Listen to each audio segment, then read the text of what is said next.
Our South African Reserve Bank has launched a financial stability review document, which, in line with the bank's objective to protect the value of the currency, analyzes and reviews potential threats to the economy. According to the document, both domestic and external factors directly affect potential growth and need to be treated parallel. New technology has also brought new challenges that government needs to keep in mind and place strategies to eliminate potential threats.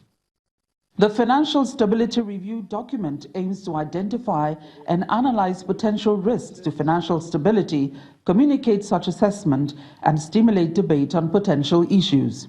The FSR is published twice a year. Through this publication, the South African Reserve Bank communicates the assessment of vulnerabilities and possible systemic risks in the domestic financial system. Since the publication of the previous edition of the FSR, global financial conditions have tightened but remain relatively accommodative based on recent announcements by major central banks. Following weaker economic growth in the fourth quarter of 2018, global growth recovered in the first quarter and financial markets rebounded. However, significant risks to global growth and financial stability remain, and vulnerabilities continue to build. According to the lead macro-potential specialist at the South African Reserve Bank, Greg Terrell, despite global tension, investment has taken a positive turn, but potential growth still seems far-fetched. Okay, so although risk sentiments improved, the growth outlook hasn't. Global growth, the global economic growth for 2019 is expected to be lower, driven by a slowdown in growth in advanced economies, by trade policy uncertainty, and by concerns about China's economic outlook.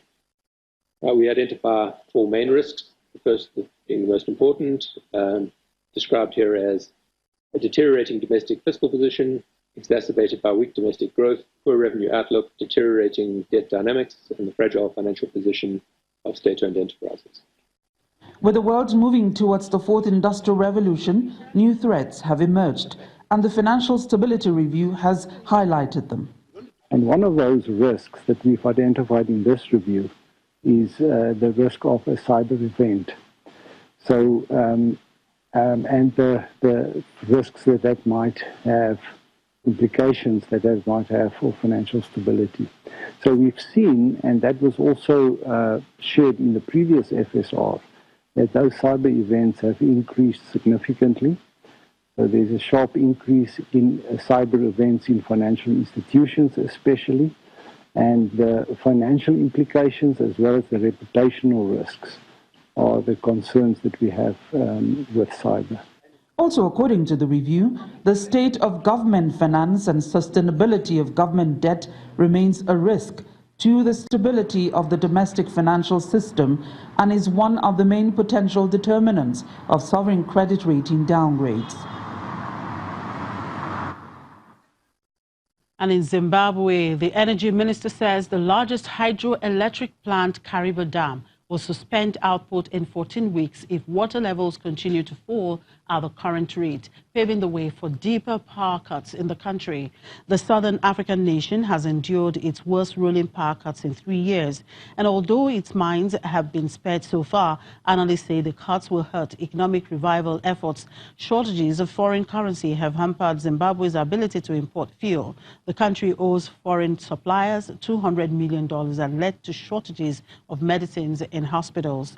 Kariba, the largest electricity producer in Zimbabwe with a capacity of 1,050 megawatts, is generating less than a third of that due to low water levels caused by a severe drought.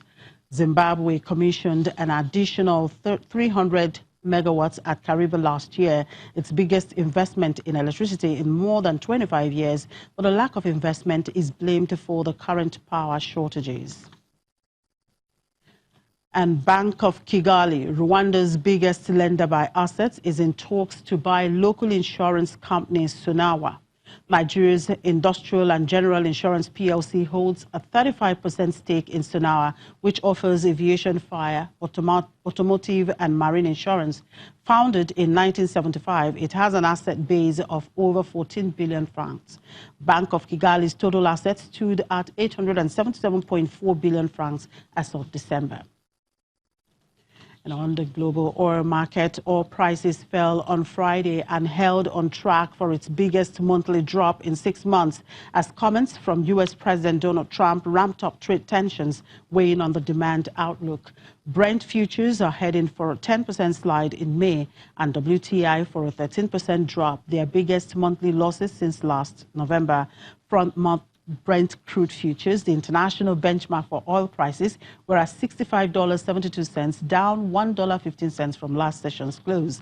U.S. West Texas Intermediate crude futures were at $55.85 per barrel, down 74 cents from their last settlement. Both grades earlier hit their lowest since March 8.